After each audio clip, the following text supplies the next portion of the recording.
In addition to the other items discussed, the Open Meeting Act also addresses informal gatherings, what bodies are subject to the Act, and penalties for violation. The Act specifically provides that informal gatherings and electronic and telephonic communications by a majority of the members of the public body shall not be used to decide any action or take a vote on any matter. Electronic communications such as text or email are particularly difficult to manage in this day and age. I routinely communicate with my clients by email. It is a great way to keep elected officials informed.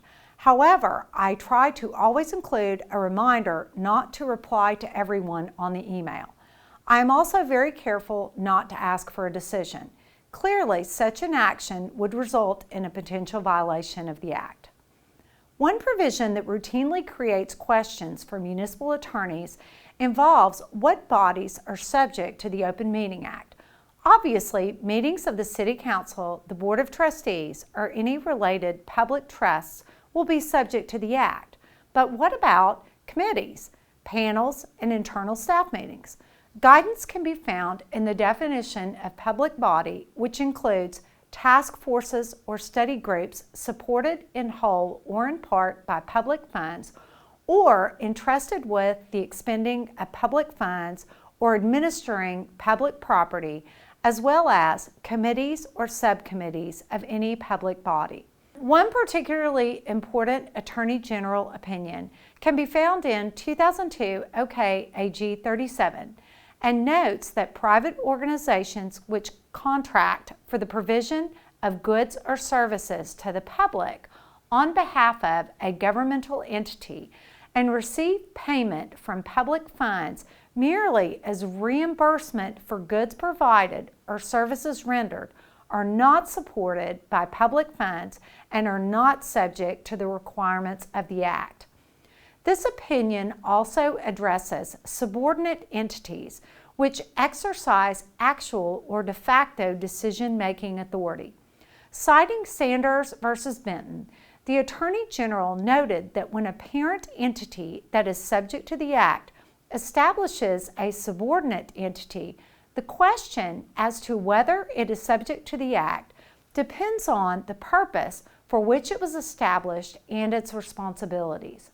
If the duties and responsibilities require the exercise of actual or de facto decision-making authority, it must comply with the Act.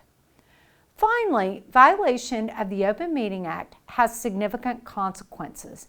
Any person who willfully violates the Act, including the notification provisions, can be charged with a misdemeanor and upon conviction be punished by a fine not to exceed $500 and or imprisonment in the county jail for a period not to exceed 1 year. Also, any action taken in violation of the Act is void. Section 314 of Title 25 allows any person following violation of the Act to bring a civil suit for declarative or injunctive relief and to recover reasonable attorney's fees if they are successful. Beyond the civil and criminal penalties associated with violation, it is a shame to unravel an important act of a public body or a public trust because the requirements of the Act were not met. As a result, I always recommend that my clients, the clerks, and staff go above and beyond the basic requirements to ensure compliance. There are a number of great resources for municipal attorneys. One is the Oklahoma Open Meeting and Open Records Book, which is published by the Oklahoma Press Association. This resource is terrific not only because it contains the actual verbiage of the law, but also because it contains a summary of Attorney General's opinions that can be very useful in addressing the numerous situations that can face public bodies.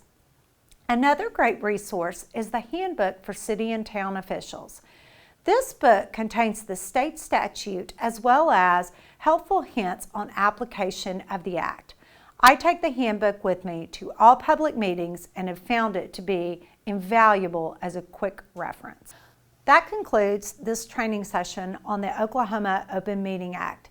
If you have any questions or need additional information, please don't hesitate to refer to the publications identified in this presentation or to take a look at the Raising the Bar website, which is produced by the Oklahoma Association of Municipal Attorneys.